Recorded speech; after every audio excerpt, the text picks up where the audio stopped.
Hello there. So I'm gonna assume that most of you probably have a show that you watch that brings you a ton of comfort, joy, anytime you see it on TV. Like that shit is just so good that if you're like me who's very sleep deprived and has frequent insomniac attacks, all you gotta do is just lay in your bed, take those funky ass socks off, and just kick back and turn on The Office as background noise, because trust me, if you do that, you'll be sleeping like a baby who was just freshly born out of the hospital. Oh my God. Oh, what the fuck is going on, bro?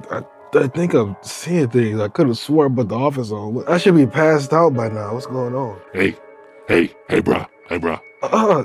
Insomnia hallucination. What are you doing here? You might want to take a fresh look at the TV. I don't think you put on the right show. For what? Like, I put The Office on. I know that it's my comfort show. The most sacred thing I do is... And here we are, the Toledo Truth Teller, the local newspaper. Oh, what the fuck? What the hell is this? The paper, an Office spinoff. Well, it sounds pretty weird, but since I'm already up, I guess I'll make a video on it. So that's exactly what I did. I watched the entirety of the first season of The Paper so I could answer the question whether or not that this is a worthy sequel to The Office that's actually worth watching. Now, as an avid Office fan, you know, this time I had to sit my ass down and sit in something called the unbiased chair, because I would have approached this with a ton of bias. I've seen The Office like 7 fucking times. But the paper we get introduced to is called the Toledo Truth Teller, and it's a newspaper company that's basically on the verge of closure because every story they put out is complete dog shit. Like, nobody wants to read it. It's like if a dog shit on a piece of paper and then he just shipped it off for people to read. But since most of the articles are posted online, they happen to have a crazy amount of shitty clickbaity ads that nobody wants to click through, so that's why nobody's reading the garbage slop they put out. They also weirdly share like half of their office space with another fucking company called Softy's Toilet Paper Company. But come here real quick, let me tell you something. Let me explain to you who the characters of the show are. We have Ned Sampson, who's the main guy. He's the editor-in-chief. We got Mare, the Photoshop girl who creates a bunch of online articles. Esmeralda Grand, who is the managing editor. Then you have Ken, who's, you know, guys, I gotta say it, he's a Brit. Hello to my toilet kings. Who's a British guy who works at the Softy's Toilet Paper Company right next door. And of course, you have the familiar face of Gay. Clap it up for my boy, Oscar Martinez, baby. Of course, they got more characters and shit in the show, but if I told you every single character, bro, I'm telling you, probably just fall the hell asleep, right? I'm not gonna do that to you because they don't really matter to the story, so I'm not gonna say, we got Barry, the old reporter. That sounded really weird. We got Nicole Lee, who tracks the subscribers to the Toledo Truth Teller. We got Dedrick Moore, an ad salesman. He also has a thing for Nicole Lee. Adam and Lola, the 2 accountants who work under Oscar. And then we finally have Travis, just a random fucking guy who works at Softy's. I don't even know what he does there. He's just there. Fuck. No, I'm sorry, y'all. I said I wouldn't do it, but if I didn't tell you, you wouldn't know what the fuck is going on. So the lesson that you need to learn here is that sometimes you just gotta bite the bullet. Listen to a black guy talk about background characters from a random show. Did I say background characters? Now in episode 1, it directly follows Ned starting his new job as editor-in-chief, and his main goal is that bro is just trying to make this newspaper put out unique and interesting stories instead of that dog boo-boo that was putting out earlier. Like, he really trying to get people excited to read. But I don't remember the last time that I've actually picked up a newspaper, sat down and read it. Read it?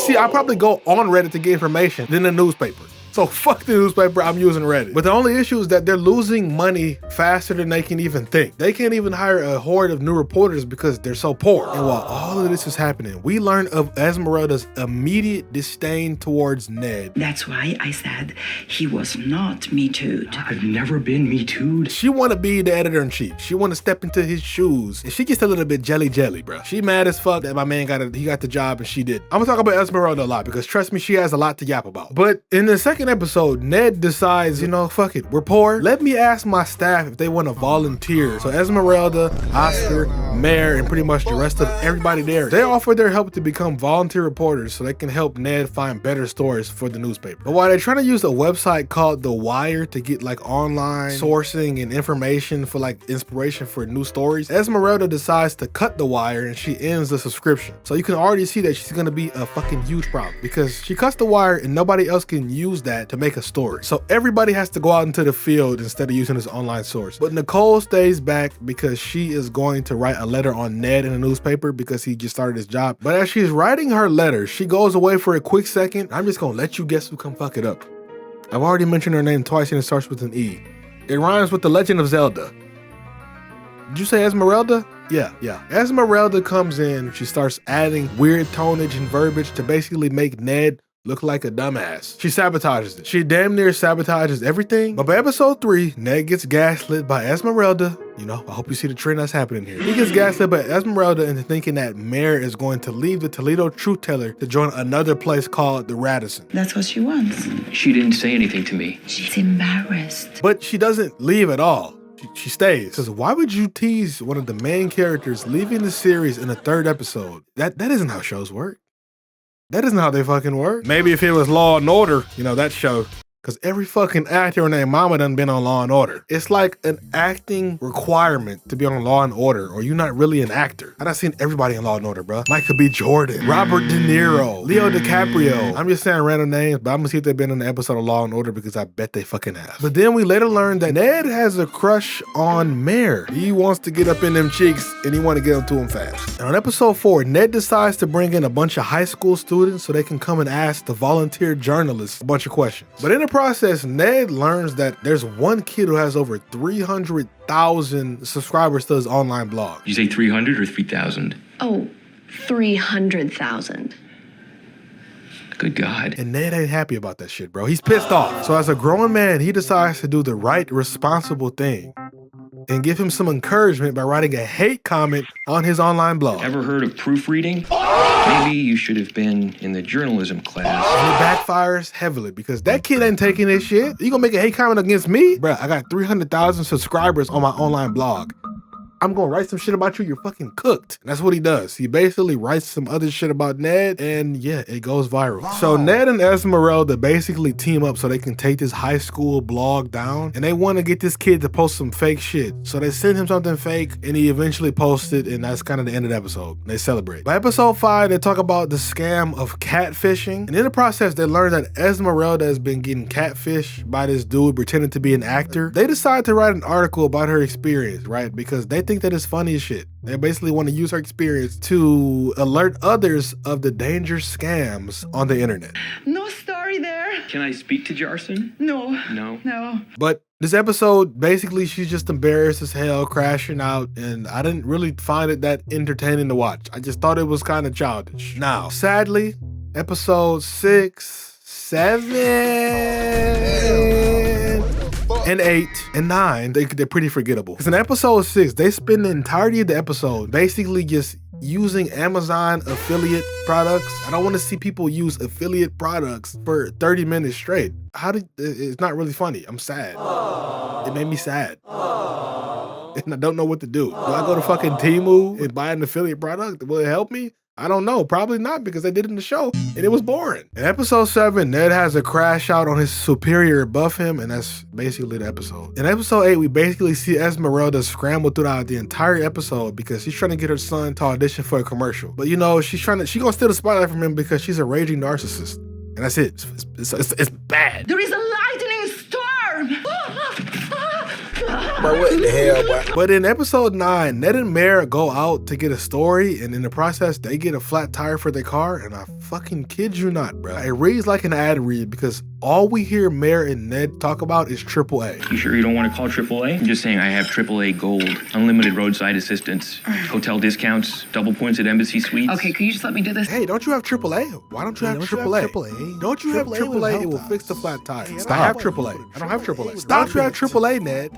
Stop the ad read, motherfucker. That's what we hear for like 30 seconds straight. I've used AAA myself. I think it might have saved me like $3 on getting my car towed.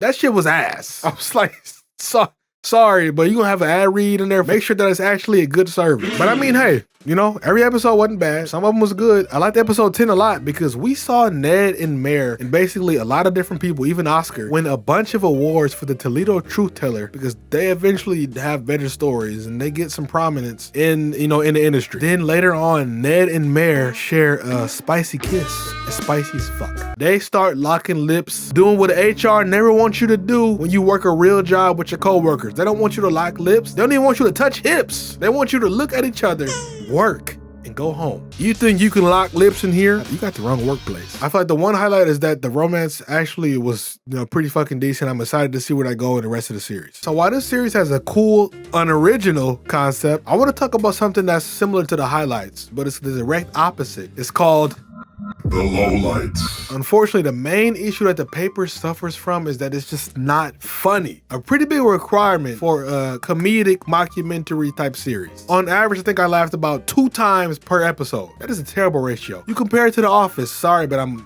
putting back in my bias. I'm laughing about 10 times per episode. Michael, come on, you don't have to worry. I'm not worried. To HR. You know what? The only thing I am worried about is getting a boner.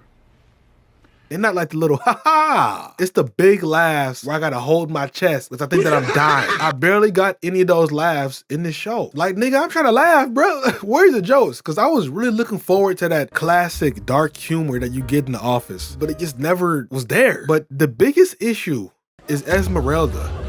It's got a lot of issues, bro. So some say she's supposed to be the Michael Scott of the show. And that couldn't be more far from the truth. She is a polar opposite. Every single scene that we see her in every episode, she's basically just being overly loud and screaming. Everyone!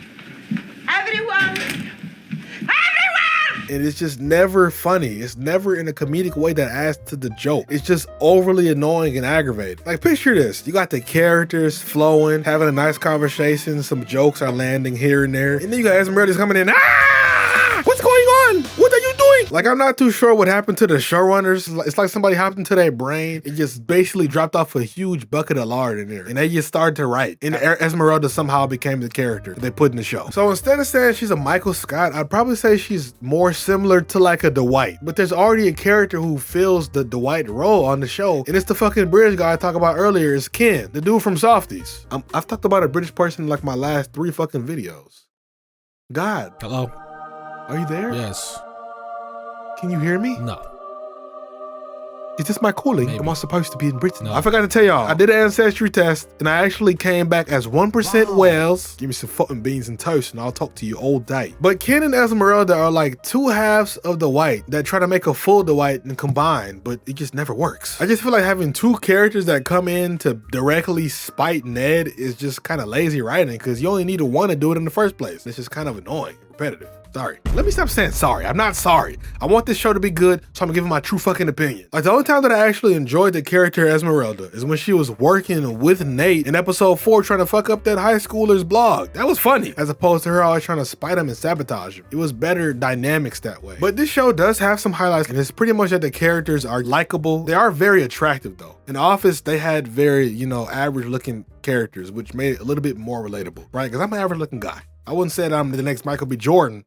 I have been called that before, so I'm not even joking. I've been called Michael B. Jordan like 6 times. But for the most part, they're relatable in personality. And I'm genuinely interested to know more about the character stories, but we just haven't got that shit yet. I need to know more about them. Tell me more. Let's Esmeralda more of the other characters so we can know about them. Then it could probably be funnier. Lastly, when they actually do land a joke, it lands very fucking hard. Some of them are funny as shit, but it's like only 2 per episode. But like there's this one joke where they all have to download a dating app and then it cuts to Oscar. But since Oscar is Oscar, the second that he get on the camera, he says that, oh, I don't use dating apps. I'm basically better than that. And then in the background noise, you hear a notification go off that sounds like, a dating notification.